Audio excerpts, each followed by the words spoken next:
নমস্কার, দেখছেন কলকাতা টিভি। আপনাদের সঙ্গে আমি ইন্দ্রাণী। শুরু করছি ধর্মযুদ্ধ 2024 এবং ধর্মযুদ্ধের যে সূচনা সেটা আজ থেকেই হয়ে গিয়েছে। আমরা বিভিন্ন খবর প্রতি মুহূর্তের আপডেট আপনাদের সামনে পৌঁছে দিচ্ছি। তবে এই মুহূর্তে যেটা জানা যাচ্ছে যে কোচবিহার থেকে বিক্ষিপ্ত অশান্তির খবর আসছে, আমরা সেদিকেও নজর রাখবো এবং আরো বিস্তারিত খবর আপনাদের জানাবো। তবে আমাদের সঙ্গে যারা রাজনৈতিক বিশিষ্টজনেরা রয়েছে তাদের আবারও একবার পরিচয় করিয়ে দেব। বিজেপির তরফ থেকে রয়েছেন রুবি মুখার্জি, রুবিদি স্বাগত। তৃণমূলের পক্ষ থেকে রয়েছেন প্রদীপ্ত মুখার্জি, প্রদীপ্তদা স্বাগত। কংগ্রেসের পক্ষ থেকে রয়েছেন পার্থ মুখার্জি, আপনাকেও স্বাগত। আমরা আলোচনায় আসবো, তবে প্রথমেই যে বিষয়টার দিকে নজর রাখবো সেটা হচ্ছে নিশীথ প্রামাণিক। তিনি কিন্তু দিনহাটা এবং কোচবিহারের বিভিন্ন বুথে ঘুরছেন, সেই দিকে আমরা নজর রাখবো। সরাসরি রয়েছেন প্রতিনিধি রবিউল হোসেন, আমি রবিউলের সাথে কথা বলবো। রবিউল, নিশীথ প্রামাণিক তিনি কিন্তু বিভিন্ন বুথে ঘুরছেন, আমি কথা বলবো রবিউলের সঙ্গে। তবে যে ছবিটা আপনারা দেখতে পাচ্ছেন যে নিশীথ প্রামাণিক তিনি কিন্তু বিভিন্ন বুথে ঘুরছেন, দেখে নিচ্ছেন যে ভোট প্রক্রিয়া কিভাবে চলছে এবং সুষ্ঠুভাবে চলছে কিনা, সমস্ত কিছু খতিয়ে দেখছেন নিশীথ প্রামাণিক। দেখতে পাচ্ছেন সেই ছবি। এবং যদিও কোচবিহারের বিভিন্ন এলাকা থেকে যে বিক্ষিপ্ত অশান্তির খবর পাওয়া যাচ্ছে, কোথাও তৃণমূলের বিরুদ্ধে অভিযোগ, কোথাও বিজেপির বিরুদ্ধে অভিযোগ, এবং বারবার যেটা বলা হচ্ছে যে কেন্দ্রীয় বাহিনী তাহলে কোথায় রয়েছে, তারা কি সেই যে ঝামেলা হচ্ছে বা গন্ডগোল হচ্ছে তারা আটকাতে কতটা সচেষ্ট, সেই প্রশ্নও কিন্তু সামনে আসছে। এই মুহূর্তে দেখতে পাচ্ছেন নিশীথ প্রামাণিকের ছবি, বিভিন্ন বুথে তিনি ঘুরছেন এবং এলাকায় এলাকায় যাচ্ছেন, দেখে নিচ্ছেন, কিন্তু সমস্ত কিছু খতিয়ে দেখছেন যে সবকিছু কোচবিহার এবং দিনহাটার বিভিন্ন বুথে নিশীথ প্রামাণিক ভোট কেন্দ্রগুলি ঘুরে দেখছেন নিশীথ প্রামাণিক। বিস্তারিত কথা বলবো। ফোনে রয়েছেন প্রতিনিধি রবিউল হোসেন। রবিউল, নিশীথ প্রামাণিক বিভিন্ন এলাকায় যাচ্ছেন, বুথ কেন্দ্রগুলি ঘুরছেন। দেখো ইন্দ্রাণী, একেবারে কিন্তু আজকে দিনহাটা আর লাল বাহাদুর শাস্ত্রী, যে ভেটাগুলি লাল বাহাদুর শাস্ত্রী উচ্চ বিদ্যালয় আছে, সেখানে সেই ভোট কেন্দ্রে নিশীথ প্রামাণিক অর্থাৎ বিজেপির প্রার্থী নিজের ভোট দেওয়ার পর কিন্তু একেবারেই সরাসরি কোচবিহার লোকসভা আসনে বিশেষ করে দিনহাটা বিধানসভার বিভিন্ন বুথে কিন্তু তিনি ঘুরে বেড়াচ্ছেন। দলীয় যে কর্মী সমর্থক ভোটার যারা রয়েছেন তাদের সঙ্গে কথা বলছেন এবং বিশেষ করে যে সমস্ত বুথ থেকে তৃণমূলের বিরুদ্ধে অভিযোগ উঠে আসছে সেই সমস্ত বুথে কিন্তু তিনি যাচ্ছেন এবং কথা বলছেন। এ প্রসঙ্গে নিশীথ প্রামাণিক স্পষ্টতে জানাচ্ছেন যে যেহেতু তিনি উত্তরবঙ্গ উন্নয়ন দপ্তরের মন্ত্রী উদয়ন গুহর বিরুদ্ধে অভিযোগ করেছেন যে ভোটের দিন তাকে গৃহবন্দী করে রাখা, কিন্তু সেটা অকার্যত হয়নি। রবিউল, তুমি সঙ্গে থাকো, আমি মুহূর্তে আরো একবার ছবিটা দেখাতে বলবো। যেভাবে নিশীথ প্রামাণিক তিনি বিভিন্ন বুথে যাচ্ছেন এবং ঘুরছেন, দেখতে পাচ্ছেন সেই ছবি, এবং তিনি দেখে নিচ্ছেন যে ভোট প্রক্রিয়া সেখানে কিভাবে চলছে। সকাল থেকে শুরু হয়েছে ভোট প্রক্রিয়া, যদিও কোচবিহারের বিভিন্ন এলাকা থেকে ইতিমধ্যেই অশান্তির খবরও সামনে আসছে। আমি চলে যাব সরাসরি, রবিউল রয়েছে আমাদের সঙ্গে। রবিউল, নিশীথ প্রামাণিক কি বলছেন? তিনি বিভিন্ন ভোট কেন্দ্রে ঘুরছেন, খতিয়ে দেখছেন, কি জানালেন তিনি? স্কুল, সেই স্কুলের সংলগ্ন যে জমায়েত, সেই জমায়েত কিন্তু সরিয়ে দিচ্ছেন। আমার ভিডিও জার্নালিস্ট মেহরাজ আলী সেই ছবিটা দেখাচ্ছে। বুথে কিন্তু তিনি ভোট প্রদান করার পর একেবারেই দিনহাটা বিধানসভার বিভিন্ন যে এলাকাগুলি রয়েছে সেই এলাকাগুলি তিনি যাচ্ছেন এবং দলীয় যে কর্মী রয়েছে বিজেপির তাদের সঙ্গে কথা বলছেন এবং তাদের সঙ্গে কথা বলার পর এবং তাদেরকে আশ্বস্ত করছেন। একইভাবে কিন্তু নিশীথ প্রামাণিক একেবারেই কার্যত তৃণমূলের বিরুদ্ধে অভিযোগ করছেন, উদয়ন গুহর বিরুদ্ধে অভিযোগ করছেন। নিশীথ অভিযোগ করছেন যেহেতু তিনি উদয়ন গুহর বিরুদ্ধে গত পরশু দিনেই কিন্তু নির্বাচন কমিশনকে নালিশ করেছিলেন, কিন্তু নির্বাচন কমিশন কার্যত তার নালিশে তেমন সাড়া দেয়নি। তাই কিন্তু যেহেতু উদয়ন গুহ বাইরে রয়েছে, নিজের বাড়ির বাইরে রয়েছে, বিধানসভায় ঘুরে বেড়াতে পারছে, তাই দিনহাটা বিধানসভার বিভিন্ন এলাকা জুড়ে কিন্তু এই বিজেপির কর্মীরা আক্রান্ত হচ্ছে, আহত হচ্ছে, এমনটাই কিন্তু নিশীথ প্রামাণিক জানাচ্ছেন। এবং তিনি আরো জানাচ্ছেন যে এখন থেকে গোটা দিনভর তিনি কিন্তু গোটা কোচবিহার লোকসভা কেন্দ্রের বিভিন্ন আসনে যাবেন এবং বিভিন্ন আসনে যাওয়ার পর যেখানে যেখানে বিজেপি কর্মীরা আক্রান্ত হচ্ছেন, আহত হচ্ছেন, তাদের সাথে কথা বলবেন, সাধারণ মানুষের সঙ্গে কথা বলবেন, এমনটাই কিন্তু জানাচ্ছেন নিশীথ প্রামাণিক।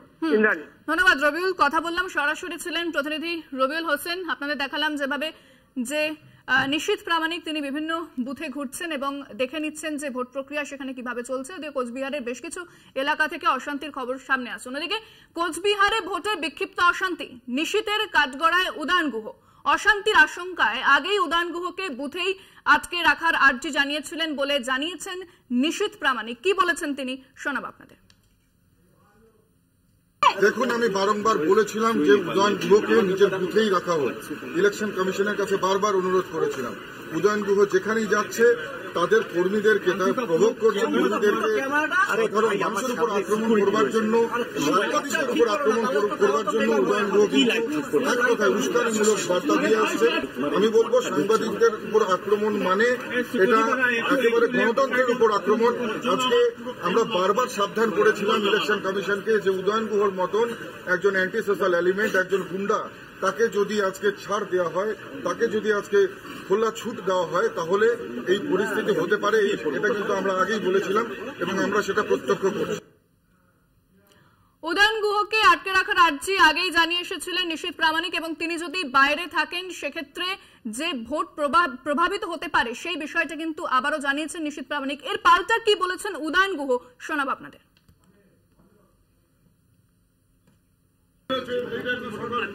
প্রথমেই যাওয়ার পরেই ওকে অ্যাটাক করা হয়েছে, ওর মোবাইল কেড়ে নেওয়া হয়েছে।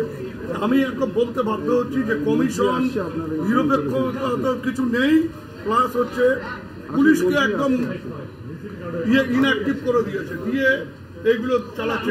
পুলিশকে ভয় দেখিয়ে আছে বলেই তো ওরা আজকে যারা ওকে মেরেছে তারা, আমি একদম 100% পুলিশ গিয়ে নিশীথ প্রামাণিকের বাড়ি রেড করুক, ওই বাড়ি থেকে যদি না বেরোয় রাজনীতি। এই মুহূর্তে কত পার্সেন্টেজ ভোট পড়েছে সেদিকে নজর রাখবো। কোচবিহারে দুপুর 1টা পর্যন্ত ভোটদানের যে হার তা হচ্ছে 50.69%। আলিপুরদুয়ারে দুপুর 1টা পর্যন্ত যে ভোটদানের হার সেটা 51.58%। দেখাচ্ছে আপনাদের যে কোচবিহারে 1টা পর্যন্ত ভোটদান হয়েছে 50.68%। 1টা পর্যন্ত আলিপুরদুয়ারে ভোট পার্সেন্টেজ দেখানো হচ্ছে যে 51.58%। 1টা পর্যন্ত জলপাইগুড়িতেও 50.65% ভোট পড়েছে, এমনটাই কিন্তু জানা যাচ্ছে যে 1টা পর্যন্ত 3 জেলায় 50.96% ভোট পড়েছে। 50.96% ভোট পড়েছে এখনো পর্যন্ত ওভারঅল 3 জেলায়, কিন্তু এমনটাই জানা যাচ্ছে যে প্রায় 50% মতো ভোট পড়েছে এই 3 কেন্দ্রে। সেটাই কিন্তু সামনে আসছে আলিপুরদুয়ারে এবং জলপাইগুড়ি, কোচবিহার। আমাদের সঙ্গে এই মুহূর্তে ফোনে রয়েছেন প্রতিনিধি সত্য সুন্দর ভট্টাচার্য। সত্য, 50% মতো ভোট পড়েছে এই 3 কেন্দ্রে, কমিশন সূত্রে কি জানতে পারছো? দেখো, দুপুর 1টা পর্যন্ত এই 3টে লোকসভা কেন্দ্রের যে শতাংশের হার যেটা জানা যাচ্ছে, গড়ে ভোট পড়েছে প্রায় 51%, 50.96%। সেক্ষেত্রে এই ভোটের হার আশাব্যঞ্জক বলে মনে করছে নির্বাচন কমিশন। সেক্ষেত্রে শতাংশের বিচারে এখনো পর্যন্ত সবচেয়ে বেশি ভোট পড়েছে আলিপুরদুয়ারে 51.58%, কোচবিহারে 50%-এর আশেপাশে এবং জলপাইগুড়িতেও 50.65%। আমরা যদি এর আগের অর্থাৎ 11টা পর্যন্ত ভোটের হার দেখি তাহলে সেখানে কিন্তু ভোটের হার ছিল ওই 35%-এর আশেপাশে। সেক্ষেত্রে গত 2 ঘন্টায় 15% ভোটের হারে বৃদ্ধি হয়েছে। কমিশন মনে করছে যে যেহেতু দুপুরবেলায় এই দুপুরবেলাটার দিকে কিন্তু ভোটের হার তুলনামূলকভাবে সকালের থেকে কিছুটা কম হয়, আবার এই ভোটের হারটা কিন্তু বিকেলের দিকে ভোটারদের সেই উৎসাহ দেখতে পাওয়া যায় ভোটদানের ফলে। স্বাভাবিকভাবেই এই ভোটের হার যেটা সকাল 11টা পর্যন্ত ভোটের হার ছিল 33%, সেটা পরবর্তী 2 ঘন্টায় যখন 50% বা 51% এসে পৌঁছেছে, সেটা কিন্তু সাময়িকভাবে এই দুপুরবেলাটায় ভোটের হার কমলেও কিন্তু পরে সেই ভোটের হার আরো বাড়বে এমনটাই মনে করছে।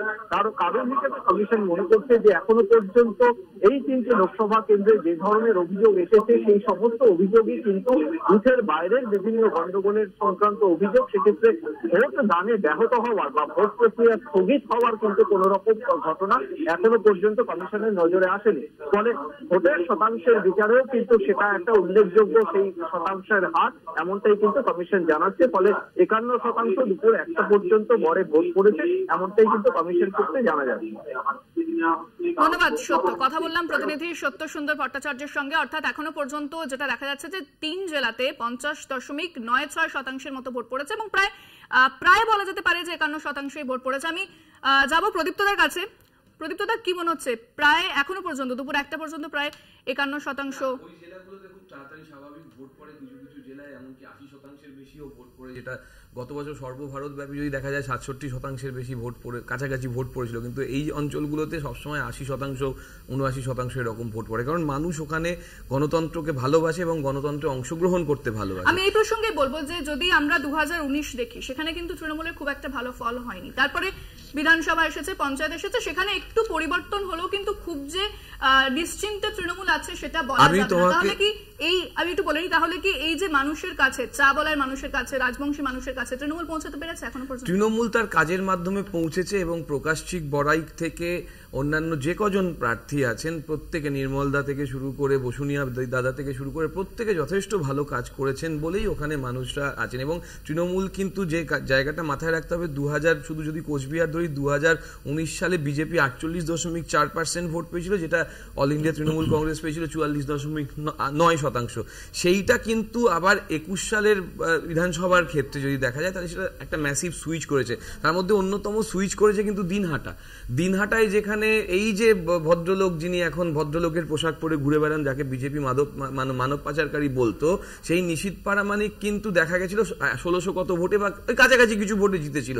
তারপরে সে বললো না আমি কেন্দ্রীয় মন্ত্রী হওয়াটা আমার কাছে খুব জরুরি, আমি রাজ্যে থাকবো না, আবার ভোটের একটা খরচ বাড়িয়ে যে দেখা গেল যে সেখানে নিশীথ পারামানিকের বিরুদ্ধে, মানে যিনি এখন বিজেপির বিরুদ্ধে উদয়ন গুহ 1 লক্ষের বেশি ভোটে জিতে গেল। এইটা নিশীথ পারামানিকের চক্ষুশূল হয়ে গেল, কারণ ওই 7টা বিধানসভার মধ্যে দিনহাটাতেই 1 লক্ষের বেশি ভোটে মানুষ তৃণমূলকে এগিয়ে রাখছে। তাহলে তো গতবার যে 55,000-এর বেশি ভোটে জিতেছিল সেই হিসাব করলে তো ভয়াবহ অবস্থা।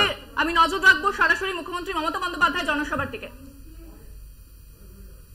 জায়গা আছে, দু সাইডে ওদের গার্ড করা আছে, হ্যাঁ মাঝখানটা ছেড়ে দিন, এদিকটা ওদিকটা ছেড়ে দিন, ওরা বসে পড়বে। মিডিয়া কিছু মনে করবেন না, আপনাদের ডিস্টার্ব করছে না ওরা, কিন্তু বেচারারা রোদ্দুরে দাঁড়িয়েছিল। মা বোনেদের আমরা তো একটা সম্মান দিই। হ্যাঁ বসে পড়ুন, ওই দিকেও জায়গা আছে দেখুন, এদিকে যতটা ধরবেন বাদ বাকি ওই দিকটা দেখুন, ওদিকটাতেও নীল পাতা আছে দেখুন, বসার জায়গা আছে, বসে পড়ুন।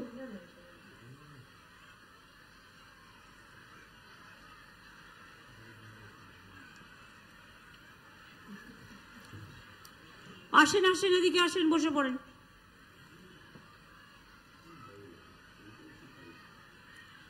আসুন মা বোনেরা আসুন,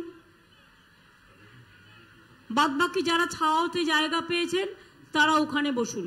হয়তো সবাই এখানে ধরবে না, যতটা এসে গেছেন তাদেরটা ধরে যাবে।